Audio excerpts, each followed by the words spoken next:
Kurt était un minable, un perdant pathétique, viré du groupe du héros pour son inutilité, mais tout bascule quand il découvre qu'il possède un mana infini capable de tout faire et qu'il commence à écraser tout le monde. Tout commence quand Kurt intègre le groupe de héros de rang S, le dragon flamboyant, mais il n'apporte jamais rien au combat, faute de compétences. Un jour, le chef arrogant lui dit qu'il est viré, qu'il est un poids mort et qu'il serait de bien mieux avec quelqu'un de plus fort. Malgré tout ce qu'ils ont vécu, ils le jettent littéralement comme un déchet, le laissant anéanti. Le lendemain, Kurt se rend à un poste de travail pour chercher un emploi. Je ferai ce que je dois, et quand la réceptionniste Chrishell apprend qu'il faisait partie du dragon flamboyant, elle nourrit de grands espoirs qu'il ait un talent caché. Malheureusement, je ne sais pas, je pourrais être si stupide. Ses espoirs s'effondrent quand elle le teste et qu'il se révèle être de rangée, avec des compétences de combat négatives. Tu es un gâchis de vie et tu devrais abandonner. Quand Kurt révèle qu'il est fauché et désespéré, Chrishell lui suggère d'essayer un travail ingrat et lui demande de soulever un sac de sable pour le tester. Kurt accepte, mais le faible a du mal à le porter aussi, sentant son mana s'épuiser. Remplacez-le. Heureusement, les exigences de Chrishell sont au plus bas, alors elle le recommande quand même pour des travaux de construction. Quelques instants plus tard, Kurt arrive au mur de la ville où le chef lui demande de simplement réparer les murs avec du ciment car Kurt a l'air d'une brindille prête à casser. Cependant, quand l'homme revient quelques heures plus tard, il est choqué de découvrir que Kurt a couvert un tiers du mur, ce qui devrait être impossible. Là-dessus, l'homme paie à Kurt tout l'argent qu'il a et promet de rembourser le reste plus tard. Mais Kurt est surpris d'avoir gagné autant. 3 jours plus tard, une foule se rassemble, choquée de voir la rapidité des réparations du mur de la ville. Pendant ce temps, le chef renvoie Kurt parce qu'il est trop bon dans son travail et que d'autres personnes ont aussi besoin d'emploi. Il informe ensuite Kurt qu'il doit être de rang SS et lui conseille d'aller à la capitale royale. Malheureusement, comme Kurt est un idiot, il pense que ce n'était que de la flatterie. Dévasté, Kurt retourne voir Chrishell. Oh merde, on y retourne, espérant trouver un autre emploi. Là, il aperçoit une fille nommée Yurishia qui veut embaucher un mineur pour l'aider à récolter des cristaux et les vendre afin de payer ses impôts. Hypnotisé par sa beauté, Kurt propose son aide, même si les conditions de travail sont désavantageuses. Yurishia hésite car Kurt a l'air d'avoir besoin de lait, mais sans autre choix, elle accepte. Après leur départ, l'assistante de Chrishell l'informe que le comte de Kurt vient de recevoir un dépôt de 200 pièces d'or, et alors qu'elle panique, elle trébuche sur un des sacs de sable. Là-dessus, l'assistante révèle que ce ne sont pas des sacs de sable, mais des outils pour mesurer le mana, donc ça devient plus lourd à mesure que ça en consomme. Juste à ce moment-là, Chrishell se souvient de la réaction de Kurt au sac et se demande qui il est, bon sang. Pendant ce temps, Yorishi et Kurt arrivent à leur camp de base où Kurt devient presque fou en apprenant qu'ils partageront une tente. Yorishi le calme rapidement et lui offre à manger, mais il devient si ému parce que personne n'a jamais fait le strict minimum pour lui auparavant. À la tombée de la nuit, il se retire dans la tente.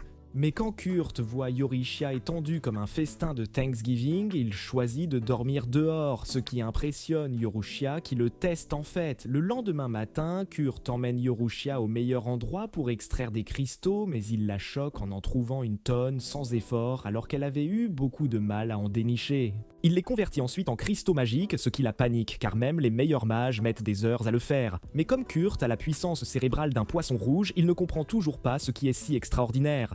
Après avoir terminé le travail de la journée, Yoritia se rend à la capitale royale pour vendre les cristaux à une amie nommée Mimiko, qui, après les avoir examinés minutieusement, propose de les lui acheter pour 500 pièces d'or. Mimiko, curieuse de savoir où Yoritia a trouvé des cristaux d'une telle qualité, essaie de la convaincre d'amener Kurt, mais Yoritia le protège comme une mère poule. Là-dessus, Mimiko lui conseille de s'assurer que Kurt ne parte pas dans une autre nation, car avec sa capacité actuelle, il pourrait devenir un comte dans la leur. Après leur discussion entre filles, Yoritia quitte l'endroit et se rend directement chez Chrishell pour déposer les pièces d'or au nom de Kurt. Là, elle interroge Chrishell pour en savoir plus sur Kurt, et d'après le peu que Yoritia apprend, elle ordonne à Chrishell de ne divulguer aucune information sur Kurt à qui que ce soit. Le lendemain matin, quand Torisha retourne dans les montagnes, elle s'effondre presque en voyant que Kurt leur a construit une cabane en une seule nuit. Pendant ce temps, le dragon flamboyant, qui a recruté un meilleur mage pour remplacer Kurt, lutte contre un monstre. Et alors qu'ils se demandent pourquoi ils ne sont pas au top de leur forme, Bandana leur sourit en coin, notant que le groupe est fichu. De retour dans la cabane fraîchement construite, Eurishia parle à Kurt d'une offre pour lui en tant que baron grâce à ses magnifiques cristaux magiques. mais Kurt refuse l'offre pensant qu'elle exagère. Au lieu de cela, il choisit de continuer à travailler avec Euricio, supposant que le cristal magique qu'elle avait vendu ne peut pas couvrir ses impôts. Mais il ignorait qu'elle s'était sentie si coupable du profit qu'elle avait dû le déposer sur son compte bancaire. Ils reviennent au sujet et il lui dit qu'il a trouvé un bon endroit pour miner. Et alors qu'il est sur le point de l'y emmener, elle s'inquiète pour lui, pensant qu'il avait été occupé à construire la cabane toute la nuit, mais il lui dit qu'il a dormi 6 heures. Voyant à quel point Eurycia est préoccupée, Kurt interprète mal son intention et pense qu'il est un paresseux. Arrête ça, fais-toi aider, alors il s'excuse auprès d'elle, disant qu'il travaillera plus dur. Peu après, il l'emmène dans une vallée où il lui dit qu'elle trouvera du minerai, puis il retourne sur le site précédent où il avait trouvé les pierres précédentes pour continuer à extraire des matériaux.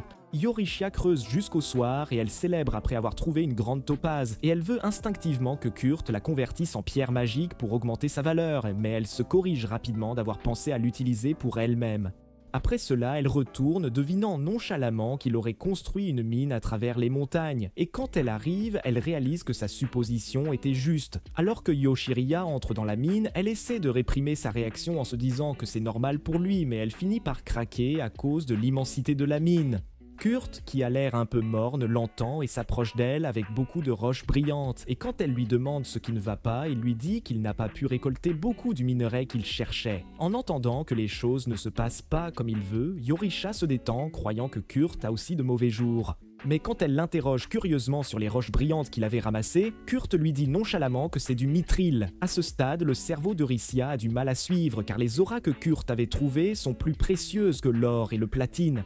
Mais il lui dit que le mithril n'est pas précieux dans son village. Perplexe, elle fait le calcul en se demandant ce qu'il cherchait pour que le mithril ne soit pas considéré comme important. Alors, elle lui demande et il lui montre l'orichalque, le métal des dieux. Sa mâchoire tombe presque, considérant que c'est le métal le plus rare et le plus précieux. Mais Kurt la choque en disant que s'il est presque partout et qu'il suffit de creuser sur 7 km pour le trouver. En entendant qu'il avait fait ça et rebouché le trou en 8 heures, Eurycia se contient difficilement et fait de son mieux pour ne pas perdre son sang-froid. Alors, elle lui dit de ne pas remplir la mine. Le lendemain, ils retournent à Soumaïela par le tunnel de la mine. Et comme c'est un raccourci depuis la demeure de Tycoon, Eurycia l'ouvre moyennant des frais qu'elle prétend serviront à payer ses impôts. À Samaela, Kurt rencontre Bandana et elle lui dit qu'elle n'est plus membre du croc du dragon flamboyant, alors qu'en réalité, Galnova l'avait envoyé chercher Kurt pour qu'il cuisine car seul le repas du garçon convient à son palais. Voyant que Kurt cherche un emploi, Bandana lui remet une carte pour rencontrer et assister une maître d'atelier nommée Ophélia en ville. Il la remercie et suit la direction vers une maison bien construite où Michelle, l'assistante de l'atelier, l'accueille avec enthousiasme après avoir appris qu'il avait été recommandé par Bandana.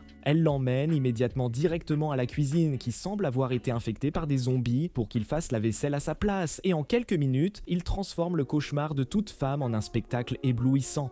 Il fouine dans la maison comme s'il cherchait un trésor et ce faisant, il tombe sur Lislot, une fille maudite. Alors il l'examine et se met à lui préparer un repas après avoir appris qu'elle a faim. Pendant ce temps, Eurycia rencontre Mimiko et découvre que la valeur du mithril que Kurt avait trouvé est d'environ 5000 pièces d'or. À ce rythme, elle craint que Kurt ne soit découvert. Alors elle raconte à Mimiko comment Kurt était membre du croc du dragon flamboyant, et Mimiko l'informe que le chef du groupe est maintenant un criminel recherché. Curieuse, Mimiko demande à Yurusha sa prochaine étape, et Yurusha révèle qu'elle prévoit d'établir Kurt comme maître d'atelier pendant qu'elle travaillera comme sa garde. Le problème majeur qu'elle a, c'est que Kurt sous-estime trop ses capacités, donc ce sera très difficile pour elle de le convaincre. De retour dans la cuisine, pendant que Kurt prépare du porridge pour Lislo, Ophélia apparaît et une fois qu'elle apprend qu'il a eu un contact avec Lislo, elle lui donne de l'argent pour qu'il se taise avant de le renvoyer pour la journée. Au moment où la nourriture est prête, elle l'apporte dans la chambre de Lislo où la jeune fille bave d'envie pour le repas. Au début, Ophélia propose de le goûter pour s'assurer qu'il est sûr, mais Lislot saute cette étape en lui disant qu'elle fait déjà confiance à Kurt et que si elle est empoisonnée, la malédiction est déjà bien trop profonde dans son système. Sur ce, elle prend une cuillerée et en loue le goût, mais soudain, elle tombe par terre et gémit, et Ophélia s'inquiète immédiatement que Lislo soit empoisonnée. Alors elle jure de mettre la main sur Kurt.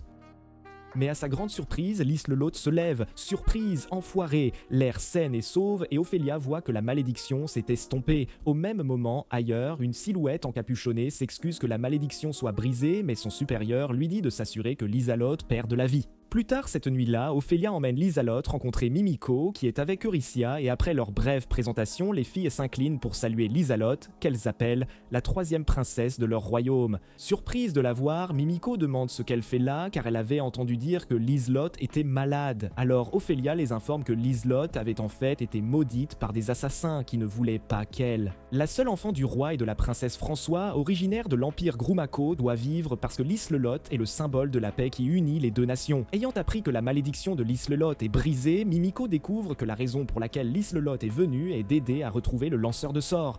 Mais sachant que c'était un sort puissant, elle se demande comment il a été brisé, alors Liselotte lui dit que c'est un garçon nommé Kurt qui l'a aidé. En entendant son nom, les filles paniquent, se demandant ce qu'il avait à faire avec la princesse. Après quelques minutes, elles apprennent comment Kurt l'avait sauvé et Eurycia est choquée qu'il ait accompli tant de choses en si peu de temps sans elle. Passant aux choses sérieuses, Mimiko énumère 3 noms de personnes qu'elle considère comme les suspects de la malédiction de l'Isolo, le chevalier, l'évêque Tristan et la 3e reine de leur royaume. Comme Sherlock Holmes, elles analysent les possibilités de chacun des suspects et une fois qu'elles voient que les 3 correspondent aux critères, Ophélia suggère de les attirer avec un piège et la meilleure façon est de faire entraîner Liselotte avec un nouveau maître d'atelier. Ainsi, plus les suspects en apprennent sur le nouveau maître d'atelier, plus le groupe réalise qui est le coupable. Et pour que cela se produise, ils ont besoin de quelqu'un de talentueux. Heureusement, Eurazia était sur la même longueur d'onde qu'Ophélia. Alors, elle lui montre un cristal magique que Kurt avait fabriqué. Le lendemain, Kurt arrive chez Ophélia mais apprend ensuite de Michel qu'il n'y a pas de travail pour lui. Alors il part, abattu, vers un restaurant où il prend une bouchée et entend un groupe d'aventuriers se plaindre que leur ancien membre ne peut pas les aider dans leur mission actuelle et qu'ils auront besoin d'un porteur. Intéressé, Kurt se porte volontaire pour les aider, mais il semble sceptique car son apparence chétive ne correspond pas vraiment à l'exigence puisqu'il devra soulever environ 150 kg. À leur surprise, il leur prouve le contraire en soulevant nonchalamment 2 des membres dont la masse totale atteint environ 250 kg et tout le monde au restaurant l'applaudit. Après avoir dépassé leurs attentes, les aventuriers embauchent de Kurt et ils partent juste après leur repas dans les champs et se présentent à lui, et il fait de même. Alors qu'ils se dirigent vers une grotte, Kurt est attaqué par un slime et il perd des points d'aura en luttant pour le vaincre. À sa surprise, Senna l'aide et il est choqué que les membres du groupe ne soient pas irrités ou en colère contre lui pour avoir tout gâché. Au lieu de cela, il propose de le protéger de tout danger pendant qu'il fait son travail pour eux. À l'intérieur de la grotte, Sina illumine l'endroit sombre et ils découvrent qu'il est infesté de gobelins, alors ils éliminent l'une des créatures juste après qu'elle ait appelé des renforts. Alors que le groupe sent la horde charger sur eux, Kurt trouve un passage secret, alors Kans dit à Sina d'accompagner Kurt pendant que lui et Danzo combattent les monstres qui arrivent. Une fois que Kurt réalise qu'ils veulent le garder, lui et Sina en sécurité, il se sent reconnu comme un ami, contrairement à son ancien groupe. Alors, il souhaite aider. Mais Sina lui dit que Danzo et Kans peuvent s'en occuper. Elle illumine ensuite la grotte pour qu'ils puissent avancer, mais à son plus grand effroi, elle découvre qu'ils sont dans l'antre des golems dragons de fer. Pendant ce temps, alors qu'Eurycia et Liselotte se dirigent vers l'auberge pour chercher Kurt, Eurycia avertit Liselotte de garder son statut royal caché de lui et de tout le monde, ce à quoi elle consent avant de dire à Eurycia de laisser tomber les formalités. Au moment où elles arrivent dans la chambre de Kurt, elles voient qu'il est absent, mais Eurycia entend Bandana depuis la porte, disant que Kurt est parti avec Sakura, un autre groupe d'aventuriers, dans les grottes vers l'est-nord-est de la ville. Au début, Eurycia pense que c'est un piège pour l'attirer, mais elle reconsidère ensuite avant de dire à Liselotte de rester en arrière pendant qu'elle va chercher Kurt. À sa surprise, la princesse insiste pour l'accompagner et rappelle même à Yoshiria qu'elle a appris suffisamment de magie pour se protéger. N'ayant pas le choix, Yoshiria emmène la princesse avec elle à la grotte, et quand elles y arrivent, Lancelot perçoit une odeur de Kurt, alors elle la suit jusqu'à un mur secret et grâce à son sort d'amélioration d'essence, elle sent quelqu'un se battre de l'autre côté du mur. En l'entendant, Yorushia lui dit d'attendre derrière pendant qu'elle va chercher leur homme précieux et quelques instants avant qu'elle ne se précipite dans la grotte intérieure, Liselotte amplifie les capacités physiques de Yorushia pour la mission. Yorushia charge alors et élimine d'un seul coup les gobelins que Danzo et Kans combattaient et ils sont surpris de la voir. Sina, de son côté, se soumet au destin croyant qu'ils sont perdus. Alors elle s'excuse auprès de Kurt. Mais comme All Might, il lui dit de ne pas s'inquiéter parce qu'il est là. Il appelle les gobelins dragons de fer, des golems mineurs, puis marche vers eux. Et alors qu'il l'attaque, il utilise sa courte dague pour les abattre comme s'ils crevaient des ballons à une fête d'enfants. Sina n'en croit pas ses yeux et alors qu'elle se demande qui est Kurt, Yusharia se joint à elle et réalise qu'il a facilement vaincu les dangereux monstres. Quand Kurt la voit, il lui demande son aide pour sauver Danzo et Kens, mais elle l'assure qu'ils vont bien que blessés. Glizlo, de son côté, a les yeux rivés sur Kurt comme s'il était un sac de luxe en édition limitée. Peu après, le groupe remercie Yushiria pour son aide et ils ruminent leur négligence de ne pas avoir exploré la grotte au préalable. Mais Yushiria ne s'en soucie pas. Au lieu de cela, elle informe Kurt du nouveau poste d'atelier qui se profile et de la façon dont elle aimerait qu'il vienne avec elle. Au début, le Benet lui rappelle qu'il est avec l'équipe Sakura, mais les membres du groupe lui disent de ne pas s'inquiéter pour eux et d'accompagner Yushiria. Étonnamment, elle leur dit de venir aussi travailler avec elle puisqu'ils ont besoin d'aventuriers. Alors le groupe accepte et ils prévoient de célébrer à leur retour en ville. Alors que Kurt ramène le butin avec lui, Yushiria lui dit qu'il repassera le test d'aptitude quand il commencera à travailler à l'atelier, alors il accepte. À son retour, Kurt rencontre Mimiko qui se présente comme une mage de cour et le félicite d'avoir été recommandée par Ophélia et d'avoir vu son cristal magique. Dès qu'il apprend qu'elle était la technicienne qui supervisera son test d'aptitude, il coopère avec elle. Et plus tard, cette nuit-là, pendant que les autres font la fête, Mimiko dit à Yushiria que toutes les compétences d'aptitude de Kurt sont de rang SSS et que son pouvoir magique latent dépasse de loin le sien. Une fois que Yushiria confirme ses soupçons, elles se préparent à exécuter leur plan secret de maître d'atelier. Mais dès qu'elle trouve Krisha écoutant leur rapport confidentiel, elle la menace indirectement de ne rien dire à personne, sinon elle serait transformée en purée de fromage. Quelques jours plus tard, elles partent pour leur nouvelle base. Et alors que Kant demande curieusement qui est le maître d'atelier, Eurisha écarte la seule question qui a failli compromettre tout son plan. Sina, qui les observait avec suspicion, croit qu'Eurisha n'a pas engagé son groupe par bonne volonté, mais pour les faire taire, alors elle se met sur ses gardes et jure de protéger les membres de son groupe. Après un certain temps, ils arrivent à Tikkun City et Kurt boude en se rappelant comment il a été viré après seulement 3 jours de travail sur les murs. Après être descendu de la calèche, Eurycia les emmène sur un immense terrain vide et déclare que c'est leur nouvelle base à partir de ce jour. Elle fait taire les gens confus en leur disant qu'ils dormiront dans une auberge pour le moment jusqu'à ce que la base de l'atelier soit achevée. Elle demande ensuite à Kurt s'il peut en construire une seule et les membres du groupe la regardent comme si elle avait perdu la tête. Mais Kurt les choque quand il dit à Eurycia de lui donner seulement 3 jours. Sachant que Kurt est ce genre de personne, Eurycia lui dit de prendre son temps. Et une fois qu'elle lui demande s'il aura besoin de matériaux supplémentaires, il lui écrit une liste de ce qui est nécessaire pour le travail et elle lui dit qu'il lui faudra 2 jours pour les obtenir. Alors que Sina s'inquiète de savoir s'il peut gérer les tâches seul, Kurt s'inquiète de savoir s'il peut construire un endroit digne du maître d'atelier. Cela étant dit, Eurycia dit aux autres de la suivre à l'auberge, mais avant de partir, elle rappelle à Kurt de retourner à l'auberge pour manger et se reposer régulièrement. Au moment où ils arrivent à l'auberge, Eurycia demande à tout le monde de s'asseoir pour qu'ils puissent avoir une discussion en table ronde et Sina, qui s'y attendait déjà, demande à Eurycia de leur dire qui est Kurt, révélant comment Kurt avait abattu les golems dragons de fer dans la grotte avec seulement un couteau. Outre le fait de vouloir connaître l'identité de Kurt, Sina demande également celle d'Eurycia et de Liselotte. Alors Eurycia révèle qu'elle était une aventurière qui servait directement sous la famille royale, tandis que Liselotte se présente comme la 3e princesse de leur royaume qui cache actuellement son identité. Là, Eurycia avoue qu'elle non plus ne sait pas qui est Kurt, mais ce qu'elle sait, c'est qu'il a une très faible capacité de combat comparée à d'autres aptitudes qui sont de rang SSS. Une fois qu'elle mentionne que Kurt va être le nouveau maître d'atelier, Sina se fâche parce que Eurycia ne lui a pas dit et ne compte pas le lui dire directement. Cependant, Eurycia explique qu'il est très difficile de faire passer des informations dans la tête dure de Kurt, il vaut donc mieux l'avoir avec eux plutôt qu'un étranger ne le trouve et l'utilise à son avantage, car il est bien trop pur. Sur ce, Liselotte leur demande de l'aide pour protéger Kurt, et tandis que le groupe y réfléchit profondément, Danzo prend la parole, disant que bien qu'ils ne soient pas obligés de servir et protéger Kurt, ils choisiront de le faire, car ils sont ses camarades qui ont combattu aux portes de la mort.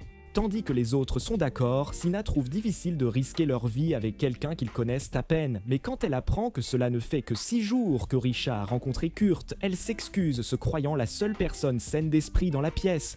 Inquiète, elle se promène vers leur nouvelle base et faillit perdre la tête. Après avoir vu que Kurt avait beaucoup progressé dans la construction en quelques heures seulement, surprise et préoccupée par lui, Sena demande s'il ne le surcharge pas de travail, mais il lui dit qu'il est heureux d'aider. Son innocence déteint si bien sur elle qu'elle décide de se joindre à lui et elle l'appelle son ami. Plus tard ce jour-là, Danzo rencontre Bandana et apprend l'existence de Bibinaki, leur coéquipier prétendument blessé que Kurt avait remplacé lors de leur dernière mission. Et il réalise que Bibonaki est une vraie crapule ambulante qui accepte des quêtes de méchants et infiltre des groupes d'aventuriers avant de les mener à leur perte. Elle informe Danzo que Bibonaki avait accepté la dernière quête d'un groupe rival qui leur en voulait avec l'intention de ruiner son groupe. Après la rencontre, Danzo paye Bandana pour son aide et plus tard cette nuit-là, il se dirige directement au bar où se trouve Bibinaki et trouve l'ivrogne complotant contre son groupe. Immédiatement, Bibinaki le voit. Il s'enfuit en courant, mais trébuche sur un fil et se recroqueville en voyant Danzo le rattraper comme un méchant effrayant. Danzo réalise alors que Bibinaki les avait piégés plus tôt lors de l'incident des gobelins. Alors il menace Bibinaki de ne plus approcher son groupe, sinon il sera transformé en sashimi. Alors que Danzo s'en va, Bandana, qui avait fait trébucher Bibinaki plus tôt, souhaite que Danzo l'ait éliminé, car ce perdant semblait être le genre à causer plus de problèmes à l'avenir. Alors que Bandana s'élance, espérant finir le travail, elle aperçoit un membre de l'unité de renseignement de Mimiko, observant toute la scène. Elle se cache à nouveau, là elle reçoit un rapport concernant Marlofis, mais choisit d'aller dans la ville natale de Kurt. Le troisième jour, toute l'équipe n'en croit pas ses yeux après avoir vu le manoir de l'atelier que Kurt a construit. Ils entrent donc dans le manoir et Kurt leur fait visiter les lieux et ils sont stupéfaits par l'attention aux détails qu'il a mis dans son travail. Curieux, il demande à Yurushia quand l'atelier Meister arrive et elle ment en disant que le Meister a été retardé. Après avoir compté mentalement les pièces du manoir, elle lui demande où il dormira, mais il leur dit que, comme il ne fait que des tâches ménagères, il restera dans une pièce isolée de la cuisine. Immédiatement, tous rejettent l'idée et lui disent de rester dans la chambre principale, mais l'offre lui semble si ridicule qu'il la rejette, alors il passe de plus de 2 heures à le faire céder à leur demande à condition qu'il parte dès l'arrivée de l'atelier Meister. Eurasia lui demande ensuite s'il peut ériger une barrière autour de l'endroit pour éloigner les malédictions, mais il lui dit que ce sera difficile pour lui. Quelques heures plus tard, elle décide donc d'utiliser les talismans que Mimiko lui avait donnés. Et pendant ce temps, l'Isolote surgit de sa chambre, espérant tomber sur Kurt. Une fois que Rissia apprend le plan de l'Isolote, elle essaie de gronder la princesse, mais l'Isolote sent une rivalité et taquine Rissia à ce sujet. Avant de partir, Eurycia avertit l'Isolote de ne pas souiller leur pur et innocent Kurt. Le lendemain, alors que Kurt prépare le petit déjeuner, l'Isolote poursuit son plan pour avoir ses semences, mais Yoritia l'arrête et peu de temps après, ils se régalent joyeusement de leur repas. Après le repas, Yoritia trouve Kurt nettoyant les talismans qu'elle avait placés pour éloigner les malédictions et alors qu'elle essaie d'expliquer de la manière la plus nulle possible pour aider son QI à un chiffre à comprendre pourquoi elle les avait mis là, elle attend secrètement l'arrivée de Mimiko. Pendant ce temps, l'évêque Tristan bannit Marlofis de l'église, lui disant que l'église ne peut pas s'associer à elle parce que son ancien groupe est problématique, et le chef est maintenant un criminel recherché. Elle essaie de se défendre avec les raisons derrière les actions téméraires de Galnova, mais Tristan, qui ne s'en soucie pas du tout, lui dit que sa mauvaise volonté souillera l'église, il doit donc la laisser partir, et cela fait se sentir mal Marlifis, car elle donnait tout pour aider l'église.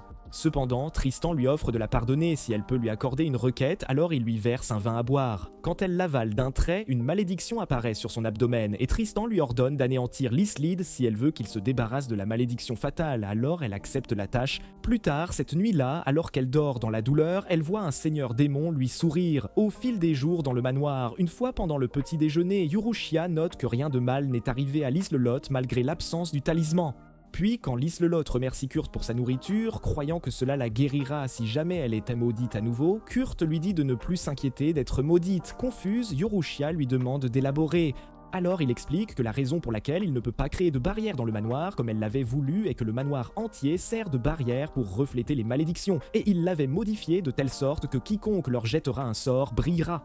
Pendant ce temps, l'adversaire qui a jeté un autre sort sur Lancelot émet immédiatement de la lumière, et cela aide Ophélia et Mimiko à sentir sa position. Après l'avoir écouté, Yoshiria s'en va rapidement pour informer Mimiko de ses découvertes, et Kurt suggère à Lancelot de la suivre pour faire du shopping en ville.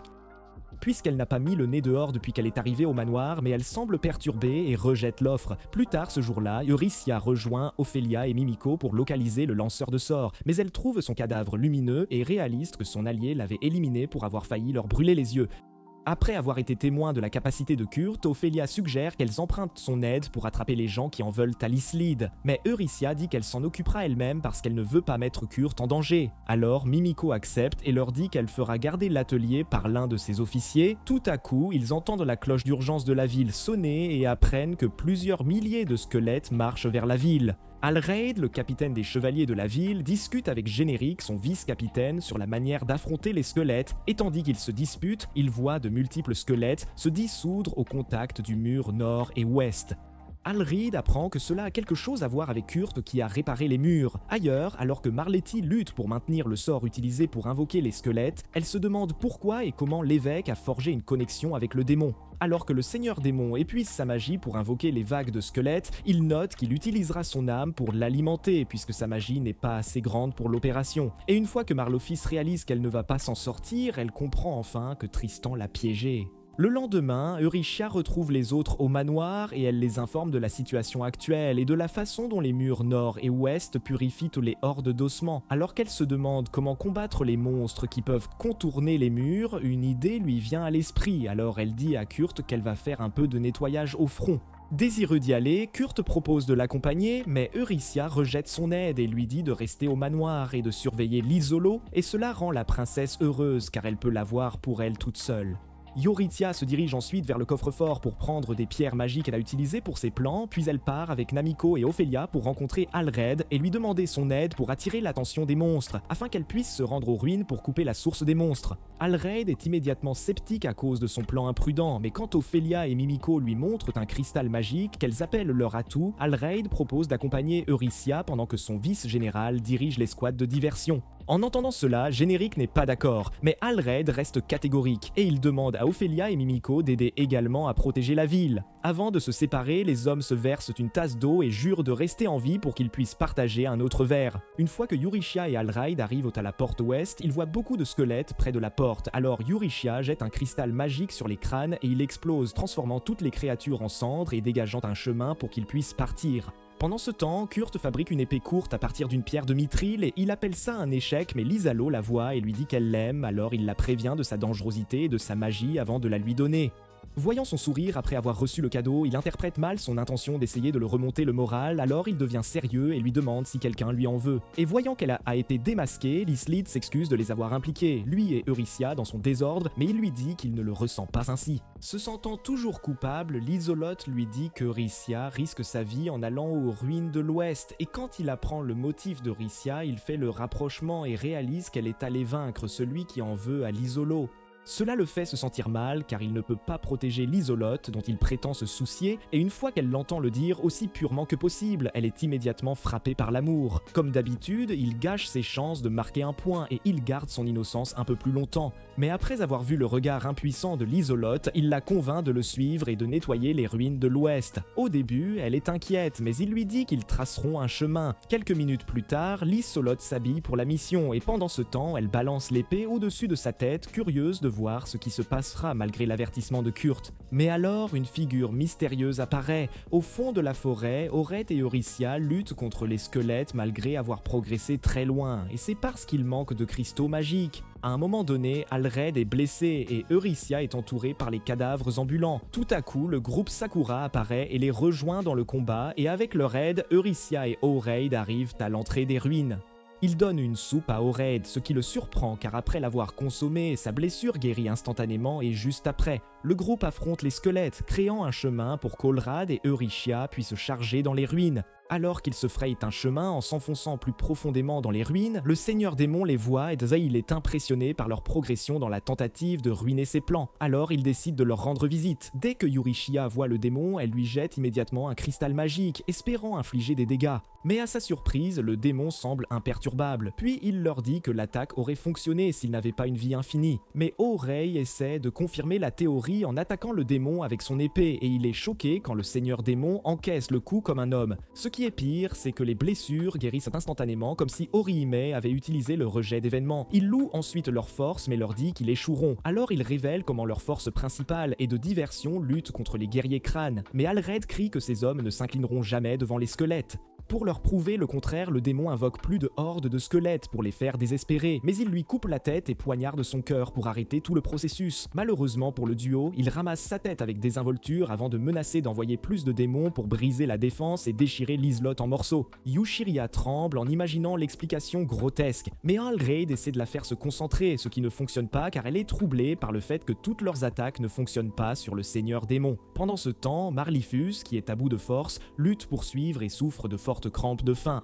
Alors, elle souhaite pouvoir goûter au glizy de Kurt une dernière fois, et de nulle part, elle le voit émerger du sol comme une taupe. Elle s'emballe immédiatement comme toutes les autres femmes de la planète après avoir aperçu Liselot avec lui, croyant que Kurt a découvert tout le plan. Mais quand il l'interroge, il comprend complètement de travers toute l'affaire en pensant qu'elle avait déversé sa colère sur la ville parce que Tristan l'avait jugée indigne d'être membre de sa collection de harem. Après avoir grondé Marlophis pour son comportement ignoble, il apprend qu'Eurycia est un étage au-dessus d'eux, alors Liselot lui dit de nettoyer, pendant qu'elle retrouve Eurycia. Marlophus regarde, choqué, Kurt laissait la princesse courir au danger, mais ce qui la choque le plus, c'est de voir l'idiot sortir une serpillière pour nettoyer le cercle magique qu'elle essayait d'effacer, et comme si elle regardait une comédie burlesque, il efface facilement le cercle magique. Par coïncidence, le seigneur démon sent le sort s'affaiblir, alors il esquive les attaques de Eurycia et Alred plutôt que de rester là comme un sac de frappe. Et quand il voit que ses blessures ne guérissent pas, il le met sous pression, mais il repousse le dernier cristal magique de Urushia. Juste à ce moment, Lisladé apparaît et il l'empale rapidement, choquant tout le monde autour d'eux alors qu'il rit cyniquement comme un méchant générique. Tout à coup, le cadavre se transforme en papillon et Liselot apparaît une fois de plus, expliquant comment l'épée spéciale que Kurt avait créée pour elle peut créer une illusion parfaite. Le seigneur démon l'attaque immédiatement à nouveau, mais elle se transforme en papillon et la prochaine fois qu'il la voit, elle se tient près du cristal tombé et elle le brise en 1000 morceaux, créant une lumière vive qui l'éradique. Comme un effet d'entraînement, tous les monstres qu'il avait engendrés disparurent immédiatement, mettant fin à la guerre. Eurycia gronde ensuite la princesse pour avoir violé ses ordres en quittant le manoir, mais elle la remercie de les avoir sauvés. Alred fait de même, mais Liselot lui dit de ne pas la remercier et elle promet de le récompenser pour son travail bien fait en sécurisant la ville. En l'écoutant, il dit qu'il veut boire un coup avec ses hommes, et elle l'assure qu'il sera récompensé. Marlophis, d'autre part, souffre de crampes de faim, et alors qu'elle se résigne à la famine, Kurt lui tend des boules de riz après avoir entendu son ventre gargouiller bruyamment. Elle y goûte ensuite, et à sa surprise, la malédiction disparaît immédiatement. Et elle réalise enfin que c'était Kurt qui avait protégé le groupe de la croque de dragon flamboyant à l'époque. Cela la fait se sentir désolée de l'avoir traité si mal. Alors elle s'excuse auprès de lui, mais il interprète cela comme des excuses pour avoir causé des problèmes à Liselot. Quelques minutes plus tard, Eurycia et Liselot courent vers Kurt, mais ensuite, les membres de l'escouade des opérations spéciales de Mimiko voient Marlephus pour l'emmener en prison pour ses crimes. Marlephus regarde alors Kurt pour de l'aide, mais il promet de lui rendre visite en prison. Après l'arrestation de Marlophus, alors que Liselot discute joyeusement avec Kurt, Eurystheus les regarde avec admiration pour être venu à son secours. Puis elle accroche son bras à celui de Kurt, disant qu'il est temps de rentrer à la maison. Liselot, qui ne reculera pas, fait de même et Kurt réalise qu'il les a conquis. Quand on lui demande ce qu'il ressent, il leur fait savoir que non seulement il est le nouveau roi Sigma, mais qu'il est très heureux d'avoir non seulement une maison où retourner, mais aussi plus d'amis.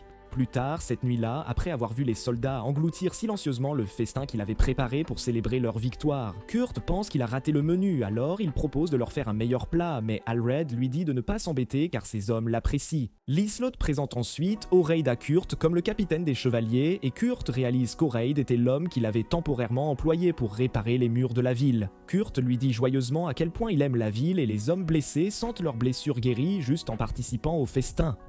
Ailleurs, là où un démon nommé Hildegard est attaché, le margrave Tikhon apparaît. Quelques jours plus tard, alors que Kurt et son groupe se dirigent vers un village, il s'endort en rêvant de son passé où il s'était lié d'amitié et avait escorté un démon nommé Hildegard. Et alors qu'il s'amusait dans les bois, elle a essayé les mauvais champignons, alors il a dû créer un remède sur le champ pour l'empêcher d'entendre les couleurs et de voir les sons. Il se réveille peu après et ils lui disent qu'il est presque au village où il leur avait demandé de l'emmener. Quand ils arrivent, Kurt et les autres se dirigent vers la colline, laissant Eurycia gérer tout le travail de bureau. Là, le chef du village lui demande d'intervenir dans leur situation de pénurie d'eau, croyant qu'elle est l'atelier Meister. Elle se rend ensuite à l'autre village, à l'autre bout de la colline, pour voir si elle peut négocier une solution au problème des villageois. Mais quand elle arrive là-bas, le chef du village la supplie aussi de l'aider à résoudre leurs problèmes d'eau. Soudain, deux villageois les informent de vérifier la colline et quand Yoshiria s'y précipite, elle apprend que Kurt a créé un immense lac pour les oiseaux dont il s'occupait. Il l'interroge ensuite sur les anciens du village qu'elle avait rencontrés et à sa surprise, il les voit apprécier Yoshiria.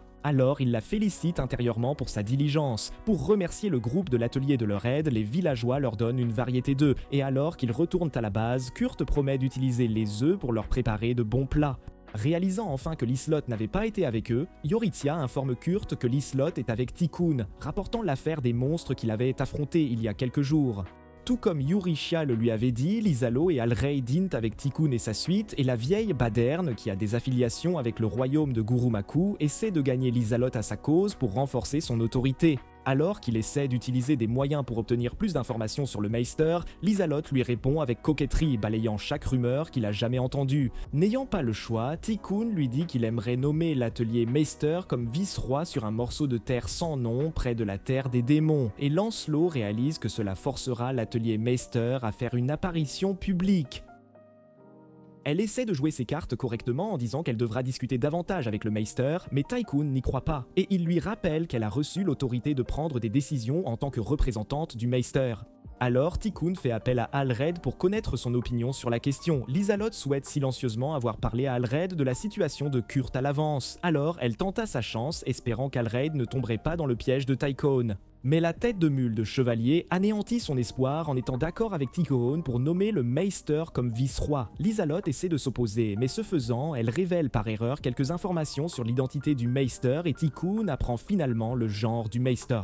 Quelques heures plus tard, de retour à l'atelier, Lyselot briefe Eurychia sur la façon dont ça s'est passé. Alors Eurychia suggère qu'il fasse apparaître quelqu'un publiquement comme le Meister, mais Lyselot, folle amoureuse de Kurt, n'est pas d'accord, disant que personne ne pourra jamais être lui. Curieuse, Lyselot demande où se trouve Kurt. Alors Eurychia la taquine, disant que Kurt élève actuellement une progéniture, et cela rend Lyselot folle, croyant que quelqu'un d'autre l'a devancé pour donner naissance à la semence de Kurt. Alors, elle décide instantanément d'utiliser son autorité pour être la numéro 2 sur la liste de priorité de Kurt. Voyant que Lyselot est allé trop loin, Eurychia révèle que Kurt s'occupe d'un des œufs d'oiseaux aquatiques qu'il avait reçu et qui est sur le point d'éclore. Lysalot se calme enfin et Eurychia plaisante sur le fait que la nouvelle volaille aquatique de Kurt pourrait pondre des œufs d'or. Quelques secondes plus tard, Kurt annonce à tout le monde que son œuf vient d'éclore. Pendant ce temps, dans le bureau de Mimiko, Ophélia voit Mimiko épuisée par une montagne de paperasse. L'une d'elles doit surveiller de près tous leurs suspects et grâce à cela, elles apprennent que Tristan a été assassiné. Elles reçoivent soudain un message indiquant que l'œuf de volaille aquatique de Kurt vient d'éclore et au manoir, tout le monde panique en voyant Kurt tenir une fille affirmant qu'elle est sortie de l'œuf éclos. Eurychia avertit immédiatement Kurt à propos de la fille, disant que c'est un monstre et qu'elle a été créée pour l'éliminer dès qu'il baissera sa garde. Alors Eurychia lui prend la fille de force pour faire ce qui ne peut être nommé pour la sécurité de Kurt. Mais Kurt la supplie, affirmant qu'il prendra ses responsabilités. À sa surprise, la fille l'appelle maman et Eurychia entre immédiatement en transe où elle élève la fille aux côtés de Kurt. Mais Lysolo intervient jalousement et lui arrache la fille des mains et elle aussi se fait appeler maman et elle s'évanouit immédiatement. Sina tient aussi l'enfant et en la rendant à Kurt, tout le monde convainc Eurychia qu'ils élèveront la fille ensemble et sans autre option, elle accepte. Cela étant réglé, ils passent à leur prochain obstacle qui est de nommer la fille. Lysolot prend rapidement la parole et essaie de croiser son nom avec celui de Kurt, le qualifiant de nom idéal pour la fille, mais Eurychia intervient comme un arbitre de match et donne d'autres exemples de noms. Les deux se chamaillent comme chien et chat jusqu'à ce que Kurt intervienne et nomme la fille Akuri. Plus tard cette nuit-là, pendant qu'Akuri dort, Eurychia remet un échantillon de cheveux d'Akuri à l'une des forces spéciales de Mimiko pour en savoir plus sur la fille. Le lendemain, il voit que Kurt a construit une salle de jeu pour Akuri conçue de manière à l'empêcher d'être repéré à l'extérieur et de s'échapper. Là, Sina joue avec elle à la place de Kurt, car il doit partir travailler avec Eurychia. Mais avant de partir, il promet, comme tous les pères du monde, de lui consacrer du temps à son retour. Cela étant réglé, Kurt et Eurychia se dirigent vers leur nouvelle destination, mais en chemin, il voit Sakuri dans la calèche et se demande comment elle a pu y entrer. Eurychia fait immédiatement signe à l'un des gardes de Mimiko, qui agit comme un passant ordinaire, et Kurt loue silencieusement Eurychia pour son intellect. Il se sent ensuite mal en réalisant que Eurychia a pris la difficile décision de faire adopter Akuri, car elle pensait à leur sécurité, contrairement à lui qui ne pense qu'au présent. Quand Eurychia revient vers lui, elle le voit maussade, alors elle l'encourage en disant qu'il ne s'était pas trompé sur Akuri. Le mieux est donc qu'ils prennent les choses étape par étape. En entendant cela, Kurt est heureux, mais ils sont soudainement interrompus par un vieil homme qui appelle Kurt et Eurychia le héros et son vassal et leur dit que leur objectif est de vaincre le seigneur démon. L'idiot accepte immédiatement le travail, mais Eurychia l'arrête, disant que ce n'est pas pour cela qu'ils sont venus. Soudain, une femme apparaît, se présentant comme leur cliente et leur dit de ne pas faire attention à son beau-père sénile. Elle suppose immédiatement qu'Eurychia et Kurt sont un couple de jeunes mariés et quand elle exprime ses pensées, Eurychia rougit fortement et se fiche sur place. Kurt, d'autre part, apprend le travail qui consiste à faire en sorte que les cochons commencent à manger correctement. Alors, il leur prépare de la nourriture. Après avoir fantasmé pendant plusieurs minutes, Eurythia essaie de se vider la tête, mais elle se demande ensuite pourquoi sa poitrine se serre et bat vite chaque fois qu'elle regarde Kurt. Soudain, elle voit un dragon voler vers Akuri, alors elle sort son épée pour le combattre, mais à sa surprise, Kurt lui dit d'arrêter et elle est choquée quand le dragon atterrit pour manger dans la nourriture que Kurt avait préparée pour les cochons. Kurt explique alors qu'il est très courant que les dragons se joignent à la préparation de la nourriture pour le bétail, mais elle n'est pas d'accord avec lui. Après que Yorishiya se soit calmée, elle sent du sang non loin de là. Alors elle marche vers la source et à sa surprise, elle voit un membre tombé de fantôme saigner sur le sol. À cet instant, Sulflar l'attaque, mais Yorishiya réagit et engage le combat avec elle. Kurt entend les bruits de choc, alors il s'y dirige et quand il voit Sulflar, il l'appelle une chasseuse de dragons. Mais Yorishiya lui dit de reculer. Sulflar demande alors Akuri, mais Yorishiya essaie de la retenir tout en signalant à Kurt de partir avec Akuri. Alors il saute sur le dragon et s'envole. Malheureusement, Sulflar tabasse Yorishiya et elle manque de lui couper le souffle. Mais Yorishiya, toujours aussi résiliente, fait semblant d'être vaincue. Alors quand Sulflar essaie de l'achever, Yorishiya lui lance un cristal magique et cela crée une explosion que l'on peut entendre à des centaines de mètres. L'effet provoque une énorme chute qui enterre instantanément Sulflar, mais comme dans un film d'horreur, Sulflar rampe hors du sol et cette fois-ci révèle sa véritable nature de démon. Elle félicite Yorishiya de l'avoir forcé à sortir de sa transformation, disant que c'est un exploit digne de quelqu'un qui a vaincu un seigneur démon. Une fois que Yorishiya apprend que Sulflar les connaît, elle réalise que Sulflar les surveillait avant même que la guerre des squelettes n'éclate. Elle écarte donc le dragon comme cible du démon, mais soupçonne Sulflar de s'en prendre à Kurt. Sans autre option de combat, Yorishiya espère que Kurt et Akuri ont atteint la ville frontière. Mais à sa surprise, elle voit Kurt revenir vers elle en volant, se demandant pourquoi elle a risqué sa vie à retenir Sulflar. Après que Kurt s'écrase dans l'arbre comme les avions du 11 septembre, il dit à Yorishiya qu'il est revenu pour l'aider à s'échapper. Immédiatement, les cochons se précipitent dans leur direction. Alors Kurt la saisit et ils s'accrochent à l'un des porcs pour leur grande évasion face au démon. Là, Eurythia lui demande s'il est courant dans son village que les gens se jettent dans le danger et Kurt lui dit que non. Mais la raison pour laquelle il le fait est qu'il est normal pour un homme d'agir imprudemment pour protéger une femme qui lui est précieuse. Après l'avoir entendu exprimer ses sentiments, Yorishiya note que bien que Kurt la voit probablement comme une amie, elle est tombée éperdument amoureuse de lui. Malheureusement, elle est instantanément ramenée à la réalité lorsqu'une énorme boule de feu lancée dans leur direction frappe tous les cochons et les assomme. Les humains ouvrent les yeux quelques secondes plus tard et réalisent qu'ils sont juste devant Sulflar. Cette fois-ci, Eurythia sort le poignard de Kurt et marche vers Sulflar pour la combattre pour lui. Alors Sulflar lui lance une énorme boule de feu. Alors qu'elle s'approche, Eurythia tente de la couper en deux mais échoue et manque de finir en bacon grillé. À leur surprise, Akuri s'accroche à Eurythia et Sulflar dissipe immédiatement la flamme avant de saigner et de prendre la fuite. Kurt se précipite alors vers Eurythia et lui donne des médicaments pour soigner ses blessures. Après qu'elle se soit rétablie, elle et Kurt se demandent comment Akuri est apparue instantanément plus tôt. Alors ils concluent que la fille peut se téléporter. Ils essaient de demander à Akuri de le refaire, mais elle n'a plus d'énergie. Alors ils regardent autour d'eux et voient les cochons éparpillés partout comme Yamcha. Pourquoi je cours si lentement? Puis ils ramènent le troupeau à la ferme. Juste après, Kurt part à la recherche de Sulflar et Yorishiya retourne avec Akuri. Elle confirme que Sulflar avait annulé son attaque au moment de frapper Akuri. Yorishiya se demande pourquoi et décide de continuer à faire des recherches sur l'étrange fille. Kurt apparaît peu après avec Sulflar. Il raconte comment, l'ayant vue saigner, il l'a sauvée avec un médicament mélangé à un anesthésique pour l'immobiliser. Puis il a remis en question ses idéaux de chasse au dragon, surtout un attaché à un humain. Elle l'avait regardé, perplexe par ce qu'il disait, et il avait conclu que tous les cornus n'étaient pas les mêmes, et qu'il n'aurait jamais d'amis comme Hildegard. Quand Sulflar l'a entendu mentionner Hildegard, elle a essayé de parler mais s'est ensuite effondrée par manque de force. Après un long trajet, ils arrivent au manoir et tout le monde se présente pour les accueillir. Un homme étrange les salue et Lee Solo l'appelle leur maître d'atelier. Il se présente comme Rikudo et remercie Kurt d'avoir construit le manoir pour lui. Yorishiya, qui a des doutes à son sujet, ordonne à Kurt de préparer le dîner et juste après son départ, Rikudo s'approche d'elle. Alors elle lui donne un coup de pied et à sa surprise, sa jambe le traverse. Elle regarde ensuite Lee Solo, confirmant qu'elle est la marionnettiste et lui dit qu'elle est allée trop loin avec sa blague. Lee Solo répond simplement qu'elle a créé l'illusion de ce à quoi Kurt ressemblera dans 5 ans. Yorishiya reçoit soudain un message de Mimiko, l'informant qu'elle fera un rapport sur son enquête sur Akuri dans 3 jours. 3 jours plus tard, Mimiko se présente et les informe que d'après son enquête jusqu'à présent, elle ne sait pas ce qu'est Akuri. Pour clarifier l'erreur, Mimiko explique que les échantillons de cheveux et de salive d'Akuri correspondent à ceux des humains, mais son échantillon d'ongles révèle une magie spatiale, impossible chez l'homme. Donc, même si Akuri ressemble et agit comme une humaine, elle n'en est clairement pas une. Mimiko suggère alors d'utiliser une malédiction de scellement pour inhiber la téléportation d'Akuri, mais Kurt désapprouve. Curieuse, Mimiko lui demande pourquoi. Il lui montre alors qu'elle lui fait confiance et lui dit de faire confiance à Akuri car elle a un cœur gentil.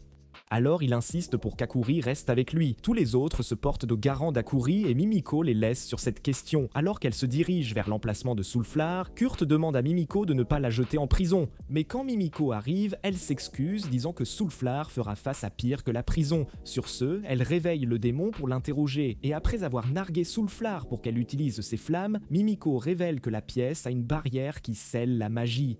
Elle essaie alors d'interroger Sulflar, mais le démon jure de ne répondre qu'à Kurt, qu'elle prétendait avoir vaincu. Peu après, quand ils font venir Kurt pour parler, Sulflar l'interroge sur Hildegard et Kurt la décrit parfaitement. Réalisant que Sulflar la connaît, il demande où se trouve Hildegard et Sulflar révèle qu'Hildegard a été capturée et ligotée dans les chambres intérieures de Tychone. En entendant cela, les filles ne la croient pas. Mais Sulflar leur dit qu'elle cherchait un moyen d'entrer. Quand elle a vu comment Akuri s'était téléportée, elle a conclu qu'elle pourrait utiliser le pouvoir de la fille pour sauver Hildegard. Kurt croit ce qu'elle dit, et alors qu'il réfléchit à la prochaine étape, Eurycia lui dit de ne pas croire Sulflar. Plutôt que de discuter, Sulflar dit à Kurt de vérifier son pendentif. Quand il le fait, il voit que c'est celui d'Hildegard. Sulflar lui explique alors qu'elle a arrêté sa flamme plus tôt en combattant Eurycia, car elle avait vu le poignard d'Hildegard. Après avoir écouté Sulflar, ils choisissent de la croire et lui disent qu'ils sauveront Hildegard à condition que Sulflar ne parte pas. Alors que Kurt promet de sauver Hildegard, il supplie Sulflar de ne pas quitter la pièce et elle écoute avant de lui dire son nom. Kurt se tourne alors vers Mimiko pour obtenir de l'aide et elle élabore plus tard une stratégie leur montrant le plan de la maison de Tychone et leur parlant de la pièce à laquelle personne, sauf Tychone, n'a accès. Alors qu'il se demande comment entrer, Lisolote suggère d'utiliser son illusion pour tromper Tychone afin qu'il déverrouille la porte en laissant l'illusion passer à travers les murs, et elle prévoit d'utiliser Rikudo pour le travail.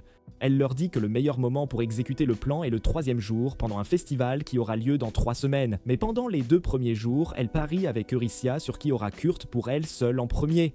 Le moment du festival arrive enfin et le groupe se dirige vers la capitale. En chemin, Lisolote manque de se faire démasquer en utilisant Rikudo, mais le faible QI de Kurt la sauve d'une tonne d'explications. Quand ils arrivent à la capitale, les autres informent Kurt de leur plan pour sauver Hildegard. Alors, il propose de les accompagner, mais Lisolote le convainc de passer du temps avec elle et Akuri pour le moment. Dès que le festival commence, le trio parcourt les activités et Lisolote fait essayer à Kurt du kaki sans épines. Et quand il lui rend la boisson, elle la boit à nouveau pour avoir un baiser indirect avec lui. Elle garde ensuite la peau du fruit comme son trésor précieux. Alors qu'il visite l'endroit, Lisolote apprend que Kurt n'a jamais apprécié les festivals à cause de son travail constant. Alors elle prévoit de lui faire passer un bon moment et de lui avouer ses sentiments. Ils essaient différentes activités tout au long de la journée et quand le soleil commence à se coucher, Lisolote récite ses répliques, prête à réaliser ce qu'elle avait vu dans les comédies romantiques. Mais quand elle appelle Kurt, elle voit qu'il est inquiet de ne pas pouvoir aider concernant le sort d'Hildegard. Kurt se sous-estime comme d'habitude et Lisolote profite de l'occasion pour lui dire à quel point tous ses amis l'apprécient. Il est tellement ému et il lui dit qu'il les aime aussi. Alors qu'il retourne vers Akuri affamé, Lisolote note que c'est la première fois qu'elle voit le sourire sincère de Kurt, mais elle jure de ne pas rater sa déclaration la prochaine fois. Quelques jours avant le festival, Kurt travaille le mithril, ignorant le forgeron qui se moque de lui en le voyant marteler le minerai pour en faire une arme. À la surprise de l'homme, Kurt fabrique une épée tranchante à partir du minerai, défiant la logique du pauvre forgeron. Alors ce dernier part en voyage pour se redécouvrir. Le 2e jour du festival, Eurycia se souvient comment Kurt lui avait fabriqué une épée en mithril après que la sienne ait été endommagée lors de son combat avec Sulflar. C'est maintenant au tour de Eurycia d'avoir un rendez-vous avec Kurt, et par chance, ils n'ont pas à garder Akuri. Alors qu'ils se promènent, Eurycia prévoit de l'emmener ailleurs pour passer un bon moment, mais soudain, ils entendent un vacarme provenant d'une boutique de bain de pleine lune et voit un groupe de voyous intimider le propriétaire et sa fille.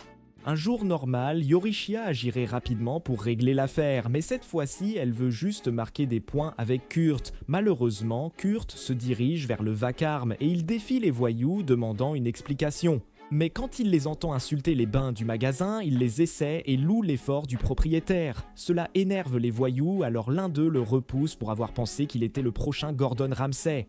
Et heureusement, Eurycia intervient, les informant que Kurt est un membre du personnel d'un atelier. En entendant cela, les voyous s'enfuient car il est de notoriété publique que les gens des ateliers sont des nobles.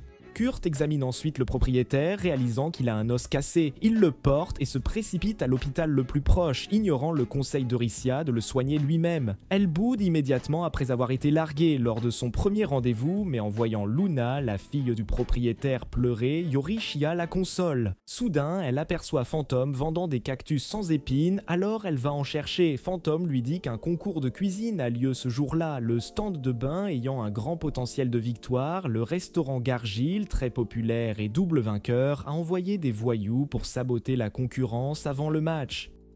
Eurycia fronce les sourcils en apprenant pourquoi son doux rendez-vous a été interrompu, mais elle décide de partir avec Kurt dès son retour. Malheureusement pour elle, les choses ne se passent pas comme prévu car Kurt revient tristement pour les informer que la blessure du propriétaire est grave et qu'il restera à l'hôpital jusqu'au lendemain. Alors, il demande à Eurycia la permission de les aider avec le magasin. Elle perd complètement espoir pour son doux rendez-vous et jure de se venger du restaurant Gargile en les écrasant en compétition. Malheureusement, Luna leur dit qu'ils n'ont plus la garniture de viande nécessaire pour les buns, donc ils ne peuvent pas participer. À sa surprise, Eurycia dit à Luna que Kurt connaît les ingrédients et qu'il lui apprendra à préparer la recette pour l'aider à gagner la compétition, et de cette façon, son père sera fier d'elle de l'avoir fait à sa place. Cela étant réglé, Kurt dit à Eurycia de faire une liste d'articles, puis il demande une pelle. Eurycia s'inquiète qu'il creuse en pleine ville, alors elle lui dit d'abord d'obtenir un permis. Quelques heures plus tard, les juges amenés par Gargile essaient les beignets de son restaurant et le félicitent, concluant qu'il gagnera à nouveau.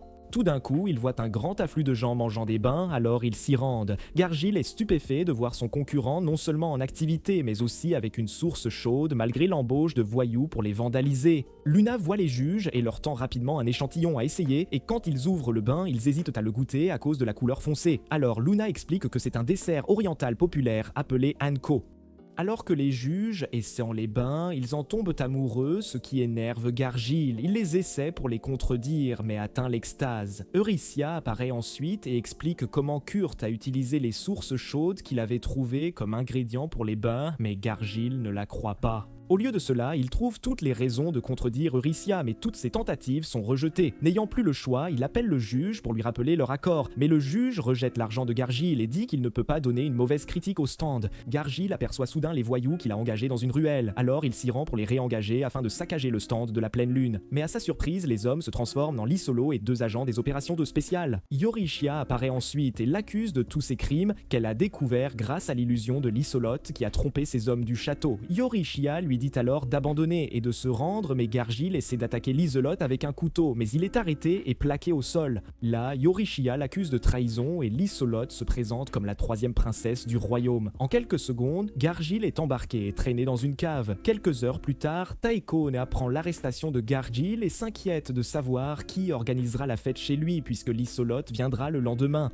Son assistant suggère alors qu'il demande au vendeur de bains, vainqueur de la compétition, d'agir à la place de Gargile et Tychone accepte. Ce qui dérange Tychone, ce sont les visites fréquentes de Lisolot. Au début, il se demande si elle sait ce qu'il cache. Mais ensuite, il écarte cette idée après avoir appris qu'elle viendra avec le maître d'atelier qu'il prévoit de rallier à sa cause. Le lendemain, Eurycia, Lisolot et Rikudo passent en revue leur plan pour sauver Hildegarde. Et après avoir conclu leur plan, Rikudo assure à Kurt qu'il fera sortir Hildegarde. Après que Kurt soit parti sans Akuri pour aider Luna à faire les courses, Lisolot dissipe ses illusions et Eurycia note que l'épée doit être dégainée pour que l'illusion fonctionne. Puisqu'ils ne peuvent pas visiter Tychone avec une arme dégainée, il conclut qu'il est préférable que Lisolot crée 2 illusions, l'une où elle agit comme Rikudo pour éviter l'effet holographique et l'autre pour cacher son arme. Alors qu'ils se dirigent vers le manoir de Tychone, ils apprennent que Kurt a été embauché comme chef aux côtés d'Akuri pour l'événement à venir. Ils rient et pleurent, réalisant qu'ils sont cuits. La nuit précédente, alors que Kurt termine sa journée, les gardes de la ville le contactent et lui demandent de préparer des bains pour l'événement au manoir de Tychone. Il donne des échantillons aux soldats et quand ils les dégustent, ils retrouvent toute l'énergie perdue à surveiller le festival. Le lendemain, Kurt et Akuri arrivent au manoir avec les brioches à la viande qu'il avait préparées. Apprenant la présence de la princesse, il craint que ces brioches ne soient pas à son goût. Mais l'assistante de Tychone dit à Kurt de ne pas s'inquiéter et de rester dans les parages, car Lancelot ou Tychone pourraient l'appeler à tout moment. Laissé seul, Kurt fixe la porte qui, selon les plans, mène à l'endroit où Hildegarde est retenue. Pendant ce temps, Lancelot et Rikuto discutent avec Tycoon, et Eurasia, en tant que garde, ne peut quitter son poste et s'inquiète pour Kurt, espérant qu'il n'agira pas seul. De retour à la cuisine, Akari remarque l'air perturbé de Kurt. Quand elle l'interroge, il lui dit qu'un de ses amis est coincé derrière la porte, à laquelle il n'a pas accès, et à sa grande surprise, elle lui dit qu'elle peut l'y emmener. Sans perdre de temps, Akari s'accroche à lui et se téléporte avec lui de l'autre côté de la porte, dans un couloir caché, et une fois qu'il voit qu'elle peut emmener quelqu'un avec elle, il lui demande de le ramener. Mais Akari lui dit qu'elle ne peut pas et se met à pleurer. Il entend alors une voix de femme venant d'une porte proche. Sa curiosité l'emporte et, tel un voleur, il crochette habilement la serrure de la porte, espérant y trouver Hildegarde, mais il y voit une vieille dame nommée Famille. Famille parle gentiment à Kurt et révèle qu'elle est malade, mais après avoir goûté ses brioches, elle dit que c'est délicieux malgré qu'elle n'ait rien goûté depuis longtemps. Kurt la regarde et après qu'il ait deviné son âge réel, elle le traite de mage pour s'être introduit et croit qu'il a ce qu'il faut pour sauver Hildegarde. Alors elle lui dit qu'Hildegarde est un étage en dessous d'eux et l'emmène la rencontrer. Pendant ce temps, Takone dit à Rikudo qu'il aimerait lui offrir le titre de vice-roi. Liselotte s'excuse pour que Rikudo puisse parler à Takone en privé. Après son départ, Takone va droit au but en demandant à Rikudo s'il s'intéresse à la jeunesse éternelle, et il lui dit que c'est l'un des objectifs de tout maître Télir. Takone parle ensuite de comment d'autres races, comme les elfes et les démons, vivent plus longtemps que les humains, alors les gens de l'époque avaient eu l'idée de greffer des parties d'autres races pour augmenter leur longévité, mais cela a échoué. À cause de tels actes contraires à l'éthique, l'Église et le conseil dirigeant interdisent et condamnent l'expérience. Rikuto demande alors à Tycoon pourquoi il est si pressé d'obtenir la jeunesse éternelle puisqu'il a déjà tout ce dont il a besoin. Tycoon refuse de répondre et Rikuto confirme qu'il leur cache quelque chose. Tout à coup, un cri résonne dans le manoir, annonçant l'intrusion de voleurs. Yushiriya rapporte le faux incident à Tycoon, affirmant qu'elle a combattu les voleurs qui se sont précipités dans la cuisine comme s'ils cherchaient quelqu'un. Ticombe se précipite immédiatement vers la cuisine et Liselotte court juste derrière lui, utilisant son illusion pour se cacher. Et par cette méthode, elle entre dans la chambre cachée que Ticombe avait remarqué déverrouillée. À sa surprise, elle l'entend crier le nom de Famille, sa fille prétendument morte. Liselotte vérifie la pièce et voit une longue mèche de cheveux gris. Elle utilise ensuite sa magie pour retrouver qui d'autre était dans la pièce et, avec cela, elle capte l'odeur de Kurt. Elle conclut donc qu'elle devrait faire un rapport à Eurycia. Au sous-sol, Kurt voit Hildegarde, alors il se précipite pour voir comment elle va. Mais après avoir confirmé qu'elle allait bien, il réalise qu'elle n'a pas vieilli d'un pouce en 5 ans, alors il lui dit sans détour qu'elle a toujours la même apparence. Comme si elle l'attendait, Hildegarde lui donne un coup de poing au visage, disant que c'était la médecine qu'il lui avait faite qui l'avait rendue ainsi. Kurt s'excuse pour son erreur en créant l'antidote, mais elle le réprimande ensuite d'avoir déménagé dans un autre village et de l'avoir laissé derrière. Fatigué de voir son papa se faire frapper, Akuri crie à Hildegarde d'arrêter, ce qui l'énerve encore plus car il l'a abandonné pour avoir un bébé ailleurs. Craignant pour sa vie, il lui explique qu'Akuri n'est pas directement sa progéniture, alors Hildegarde se calme et lui dit qu'elle a faim, et il lui offre un pain très dur. Pendant qu'ils se chamaillent comme un couple, Famille confirme auprès d'eux que c'est la médecine de Kurt qui a rendu Hildegarde éternellement jeune, mais Kurt lui dit qu'il n'a plus vu de fleurs arc-en-ciel pour fabriquer le médicament. Quand Kurt découvre que la vieille dame est Famille, il apprend que Tycoon avait menti au public sur sa mort alors qu'en réalité elle avait rapidement vieilli. Kurt essaie de comprendre le véritable objectif de Tycoon en kidnappant Hildegarde et en se rappelant avoir demandé des indices au groupe de Sakura, il a une idée. Peu après, Teikan arrive au sous-sol et en voyant Kurt, il le prend pour le voleur qui s'est introduit dans le manoir. Mais Kurt réfute son accusation avant d'accuser Teikan de faire quelque chose de très mal. Le balèze croit que Tycoon aime tellement Famille qu'il veut qu'elle reste petite plutôt que de la laisser grandir. Alors Kurt l'accuse d'être un R. Kelly. Tout le monde dans la pièce réalise qu'il a tout mal compris, alors Hildegarde le foudroie pour qu'il arrête de compliquer les choses. Puis elle confirme que Famille veut la mort de Tycoon. Surpris, Tycoon lui demande de quoi elle parle et Kurt se demande si Famille en veut tant à son père. Effrayé, Tycoon sort du sous-sol mais rencontre Liselotte et Eurasia qui révèlent qu'elles sont au courant du sort de sa fille et de ses tentatives pour arrêter son vieillissement.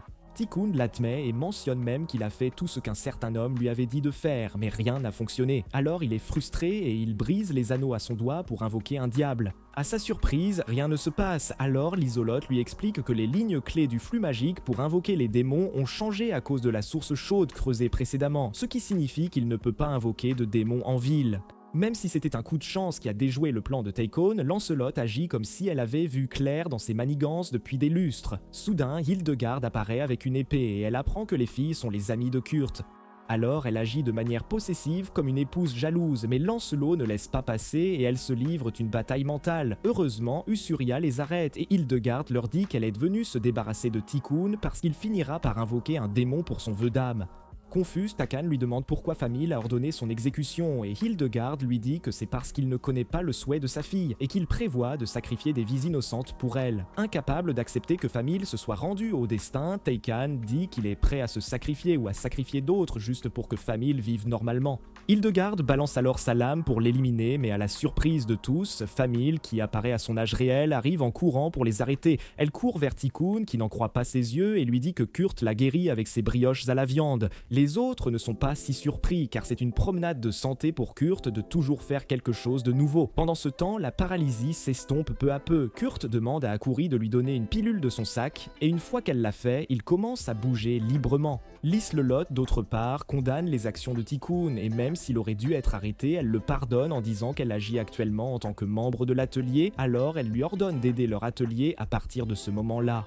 Les choses revenant presque à la normale, les filles espèrent interroger Hildegarde plus tard, et alors qu'elles promettent de libérer Saulflair après, de nulle part, un homme étrange prend la parole, et Hildegarde l'identifie comme Scriptor. Le maître planificateur les informe qu'il est venu réécrire ses plans de manière à ce qu'ils progressent comme il l'avait prévu, mais les filles prévoient de les déjouer une fois de plus. En le voyant, Takom s'énerve en apprenant que Scriptor était derrière la situation de sa fille, et était aussi celui qui avait ordonné l'assassinat de Lyslow. Il fonce sur lui et déchaîne un coup puissant. Malheureusement, Scriptor part non seulement son coup avec un cercle magique, mais aussi le coup d'épée d'Euricia. Son épée fissure alors sa barrière et il réalise qu'elle manie une épée sacrée. Alors, il verse le sang de sa bouteille sur le cercle magique et il s'active immédiatement et, juste après, il s'en va. Immédiatement, le même seigneur démon apparaît à nouveau et leur explique que sa race est des êtres spirituels, c'est pourquoi ils peuvent réapparaître. Lys-le-Lot essaie alors d'utiliser sa lame, mais le démon la repousse immédiatement. Hildegarde tire alors une attaque sur lui, et alors que les filles essaient de faire un suivi, le seigneur démon les frappe avec une arme à distance et explique que seule l'épée d'Euricia peut l'affecter, mais puisqu'il l'a rendu incapable de la manier, il est inarrêtable. Lys-le-Lot analyse rapidement la situation et conclut que le seigneur démon se nourrit simplement de la peur, et ce qu'elles doivent faire, c'est ébranler son ego pour le repousser. Alors que le monstre essaie de leur causer plus de douleur, Kurt entre nonchalamment dans le cercle magique et dit que ça fait une éternité qu'il n'a pas vu de seigneur démon, alors il parle nonchalamment du monstre devant lui comme d'un cafard agaçant dont il a essayé de se débarrasser maintes et maintes fois. Le seigneur démon s'énerve et attaque Kurt avec ses flammes, mais Akuri utilise une carte inversée Uno, laissant la créature goûter à sa propre médecine. Après avoir été blessée par ses propres flammes, la douleur de leur blessure diminue. Alors Yushiria ramasse son épée et va vers Kurt pour le protéger de la deuxième attaque de flamme. Cette fois-ci, elle le coupe en deux et tire une flamme bleue de son épée sur le diable, ce qui le brûle presque à mort. Mais déterminé, le seigneur démon empale Hildegarde, du moins le croyait-il. À sa surprise, elle révèle qu'elle était protégée par le pain dur que Kurt lui avait offert plus tôt. Alors le seigneur démon se demande qui est Kurt, mais après y avoir réfléchi un peu et réalisé que Kurt vient du village de Hast, il hurle de frustration et disparaît dans le néant. Plus tard ce soir-là, Kurt leur explique que son village avait trouvé des moyens d'abattre les seigneurs démons et qu'il pensait qu'il s'en était débarrassé. Soudain, un trou dans le seau magique s'ouvre et des créatures ressemblant à des vers en jaillissent, cherchant des âmes à dévorer. Mais quand l'assistant de Tikkun arrive avec une boîte de brioche à la viande, les créatures s'accrochent à la collation comme une meilleure alternative avant de disparaître. Après l'épreuve, l'homme informe Bandana que Tikkun avait ensuite annoncé la survie de la famille à tout le monde et comment Hildegarde et Soulflayer étaient partis pour leur patrie après avoir été interviewés par Mimiko. Aussi, le stand de la pleine lune a explosé grâce à l'invention de Kurt, et cela a fait insister Bandana sur le fait que l'identité de Kurt devait vraiment rester cachée. Après des jours, Kurt est nommé chevalier et Eurasia reçoit le titre de baronne, mais Kurt se sent indigne de sa position. Pendant qu'il se plaint, Lys-le-Lot se félicite d'avoir manipulé tout le monde et elle dit à Eurasia que son objectif est de faire de Kurt un margrave un jour. Ailleurs, dans le désert, Hildegarde, qui rentre chez elle avec Soulflayer, se souvient comment il lui a fait une fleur spéciale plutôt que celle d'Orichalcum comme Shida préférait. Elle note alors que c'était la première fois qu'elle le rencontrait en 1200 ans. De retour au manoir, tout redevient normal, mais un jour, lors d'un goûter, Rikuto informe Kurt qu'il lui confiera son poste de maître d'atelier pour le moment car il se rendra à la capitale. Et tout le monde considérant cela comme une chose habituelle, Kurt accepte le titre. Nous arrivons à la fin du récapitulatif d'aujourd'hui. Si vous souhaitez que l'une des romances des filles ait été explorée plus en profondeur, déchaînez-vous dans les sections de commentaires. Pour ne rien manquer de nos prochaines vidéos, aimez et abonnez-vous à notre chaîne.